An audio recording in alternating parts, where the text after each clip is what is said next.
And let's close out the podcast, guys, taking a look at Keldon Johnson. And this is one where I know that it was kind of said that he's a guy that is testing the draft waters. If he doesn't get the projection that he likes, could return to Kentucky. And the reason why we're going to try to answer the question of should he return to Kentucky is because right now I pulled up some various mock drafts along with our own. And this is where Keldon Johnson is. The big lead has him at number 19 to the Spurs. Bleacher Report has him at 17 to the Magic.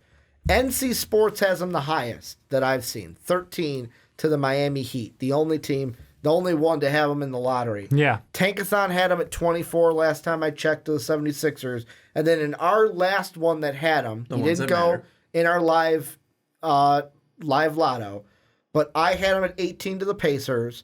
Dave had him 22 to the Celtics. Sean had him 20 to the Celtics. So based on all these projections, of course, after the combine, we'll get a better sitch of where he will be projected. In your mind, should Keldon Johnson return to Kentucky? I don't know. It's tough. He's clearly talented and he is aggressive defensively, but his shooting becomes his detriment. It's like he gets in his own head and his shot quality, as soon as he misses one, you watch it and it's like his quality of shots, he's anxious to make that shot happen for himself and he just starts getting worse and worse. And it's just I've seen Kentucky have, they actually had to bench him for a minute or two, just be dude, you gotta breathe, get yourself down. And I think that's part of the problem is he gets in his own head at times and it just spirals. You know what I would have loved? If before the season you could just flip Cam Reddish and Keldon Johnson.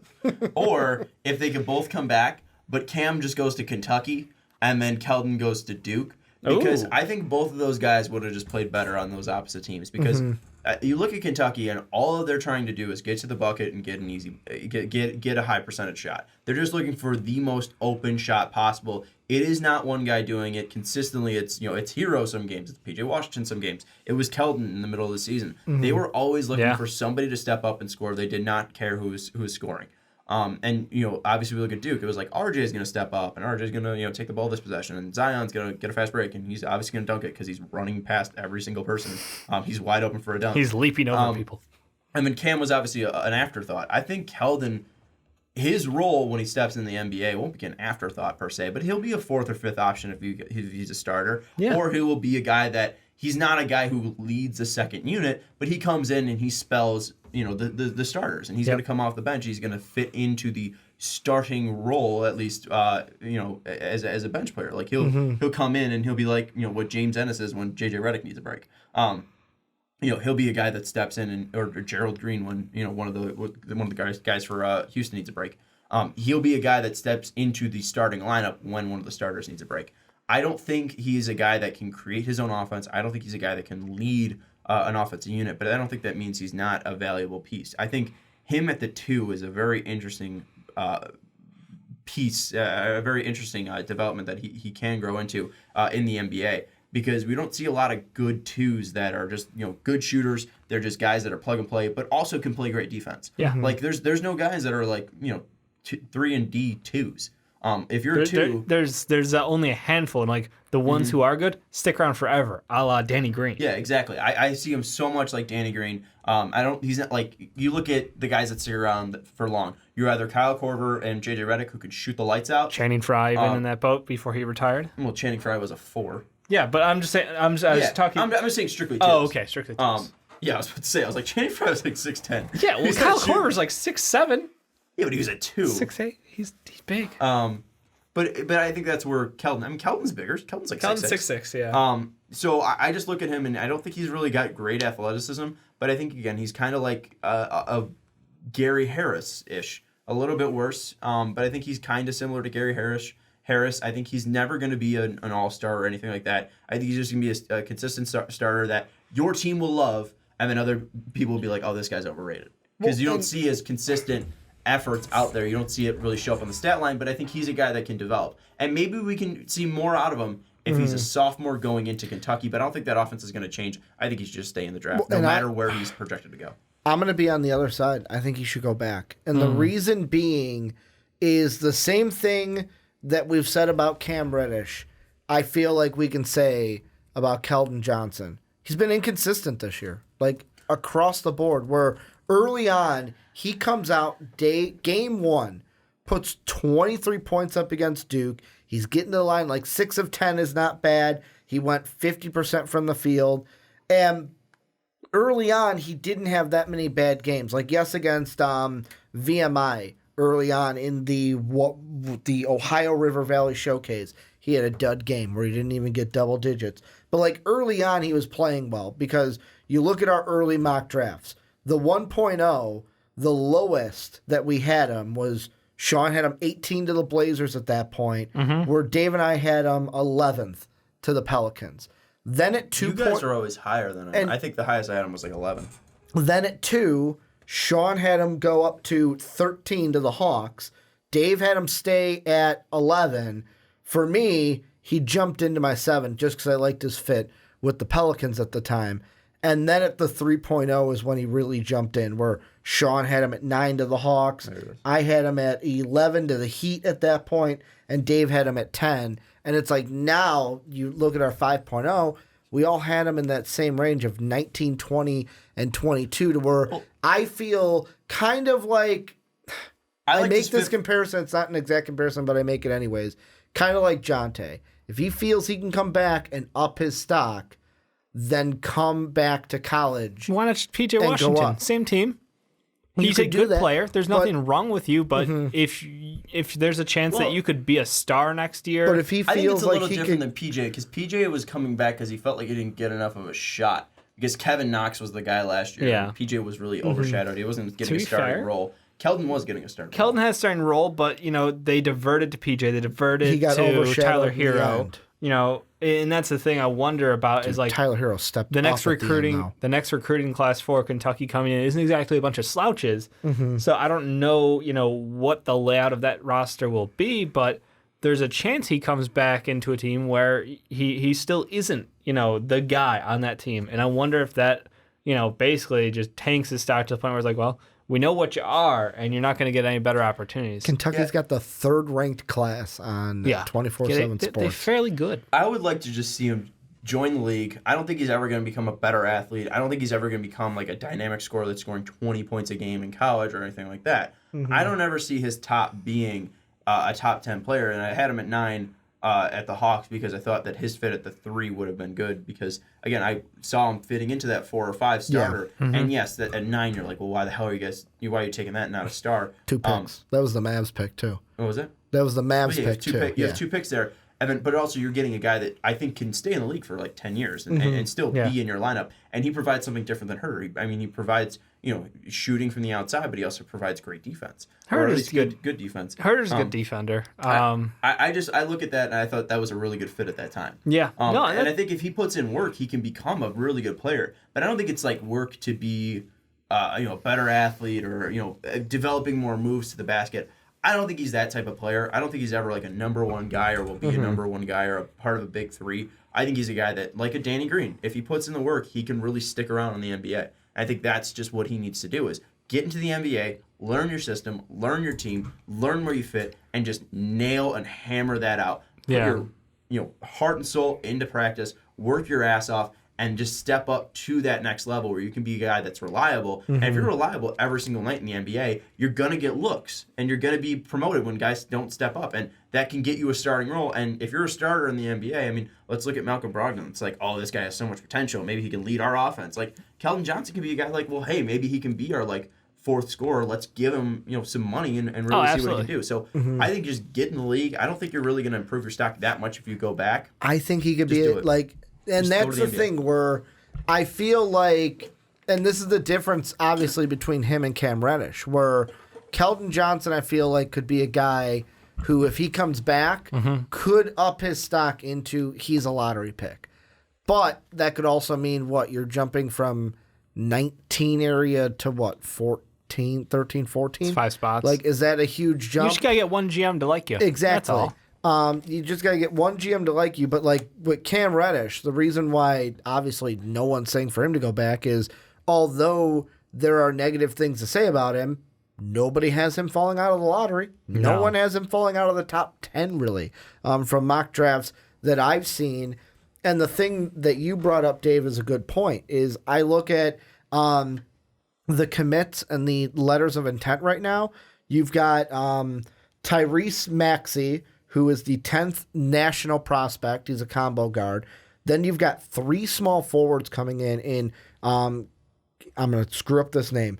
Cleon Brooks, who is 24th overall. Deontay Allen, who's 108th overall. And then hard commit Khalil Whitney, who is 8th overall. Jeff Whitney's brother?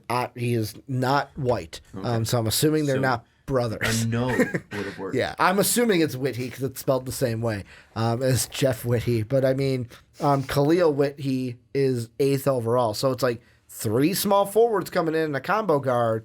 If Keldon Johnson comes back, it's like, is that going to be a loaded kind of wing backcourt to where it's like, maybe I should have just came out? Yeah, I think that definitely changes my opinion. I was on the fence. I was leaning come out anyway, but now hearing those commits, I would definitely come out.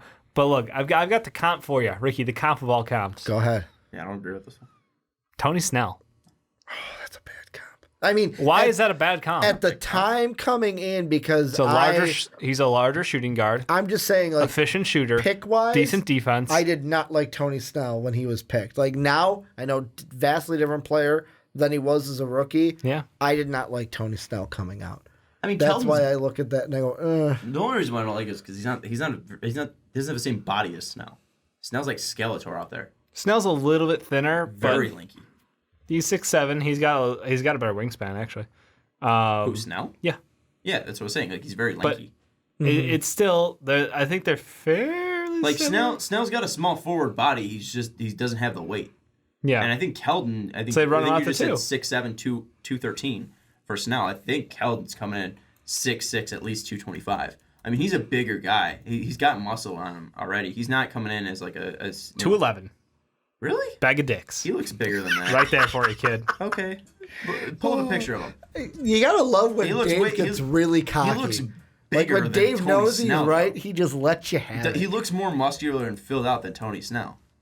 And that was my point. I just look at like that, and I don't think the bodies are similar. I don't know what to tell you. I mean, because that's Tony Snell in college, and that looks Kinda fairly like Keldon similar. Johnson. He got smaller when he gets to the NBA. His head's so small, that's all. But no, I mean, I honestly, you look at Tony Snell. He's a large 2 guard who can go to the 3 if he has to. He's a good shooter. He's a good defender. He's a limited minutes player. He contributes. Any night that he's put out there, he's not a negative on the court. Once he got off of the Bulls, because the Bulls were a shit team with a shit coaching staff. And that's another thing. Oh my God, you need to take that away. What's he doing, Dave? It was on Google Images. It was just a weird picture. Okay. A terrible picture of Tony Snell. Here's the thing that I want to throw out, though, and this also plays into it, too. Yeah. And, of course, if you ask the player directly, they're going to think that their role should be bigger than it is. Always. And with Keldon Johnson, the question that you also play into this is, at the next level, what is his role going to be? If he comes back, is he a guy that can play himself into lottery projection and people think, all right, he's going to be a starter for my team? Or even if he does come back, will teams always look at him as kind of like, I'll take the Tony Snell and kind of raise it this way. Tony Snell, to me, is not going to be the number 1 on your team, not the number 2. He's going to be, if he's a starter, he's a complement to the stars that you have in that starting lineup. But even still, he could be a guy in some teams that comes off the bench and helps the second unit. Like, is that what Keldon Johnson is going to be, even if he comes back for a sophomore year? Fair chance. That's why I said he's just worse Gary Harris. I don't think he's going to be crazy, like jumping off the pages, becoming this like go-to scorer with high usage. Do you think he scores 16 points a game in the NBA? I wouldn't rule it out. I think it depends on where he goes to. He averaged 13.5 in college. Yeah, I mean... And that's with 2 other primary scorers. I think it's his like career high.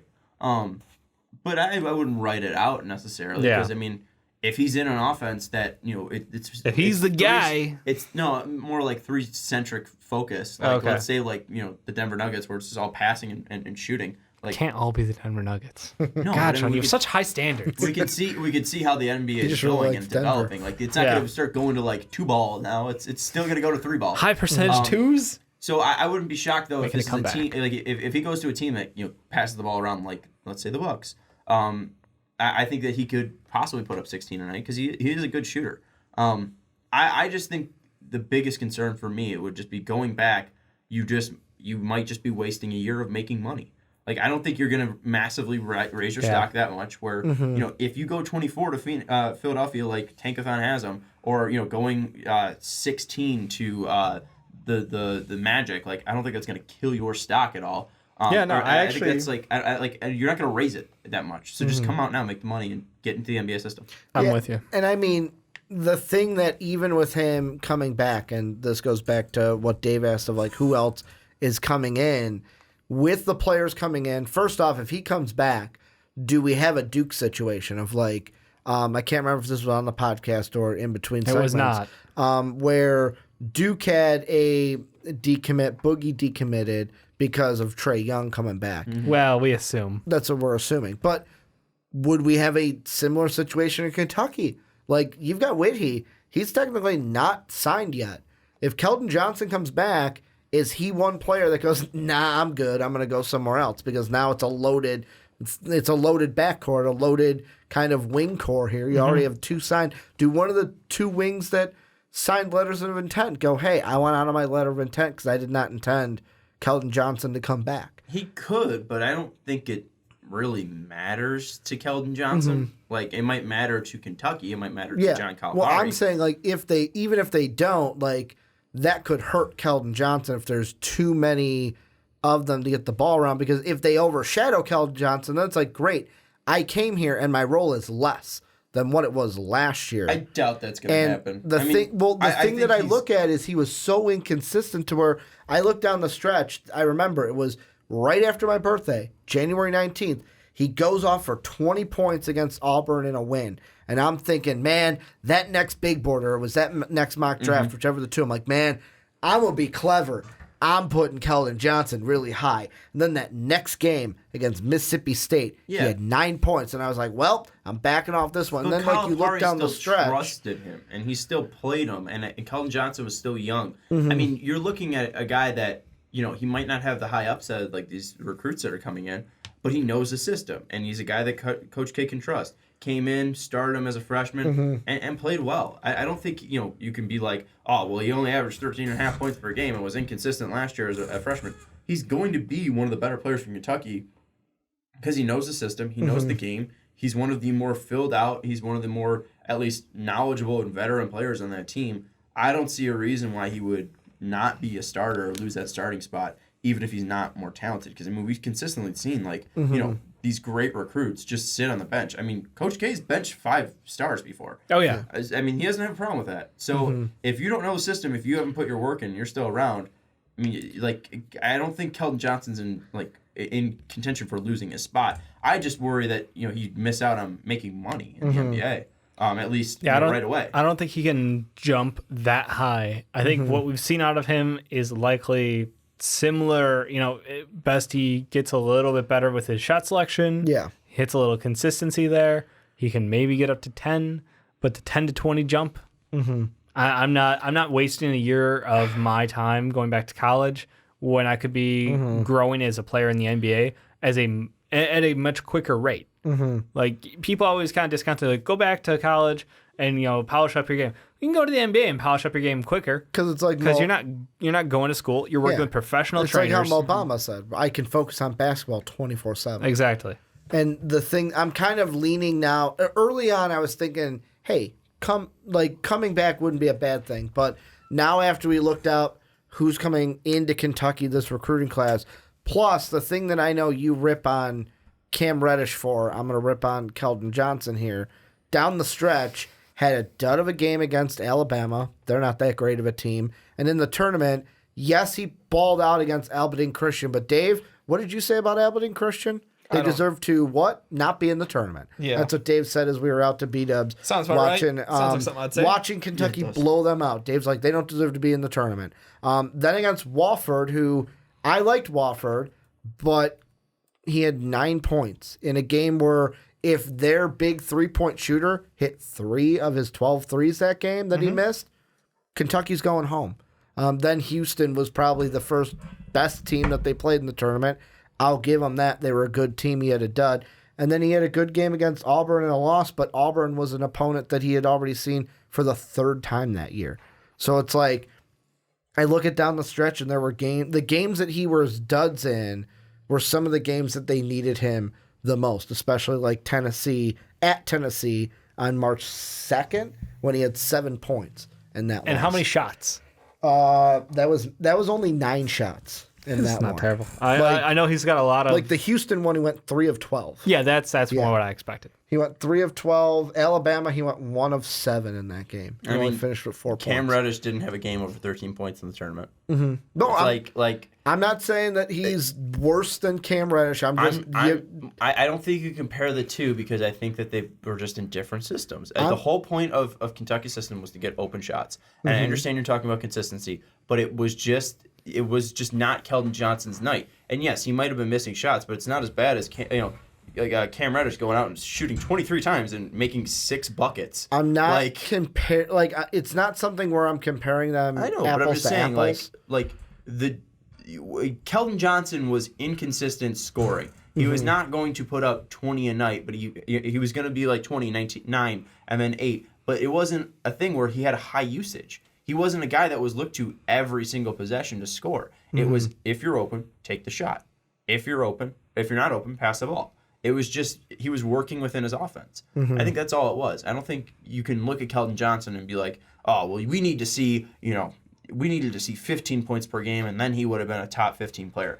You see the talent out there. Like, I just don't think that if he was in a different offensive system, he would have been that much great. I think the thing that I like about him possibly being at Duke is just him showing off his 3-point shooting more. And if he was able to show off his 3-point shooting more, then he would rise because that's such a valuable trait in the NBA right now, where he was only taking like 3 a game in Kentucky. I agree. We need college trades.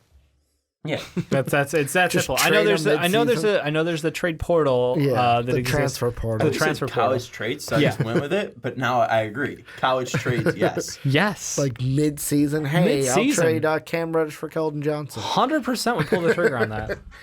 Both teams. Any final thoughts on Keldon Johnson before we wrap this shindig up? I mean, he only had a 22.8 usage. Like, that's not that high. Like, he wasn't a guy that was consistently looked to a ton. Well, and I mean, we also said down the stretch, like P.J. Washington, Tyler Hero balled out towards the end of the year and probably had a higher usage, I'm assuming, down the stretch than a Keldon Johnson coming out early. But this is where you guys come in. Let us know what you think down below in the comment section. Should Keldon Johnson go back to Kentucky to improve his draft stock? Should he just go to the NBA?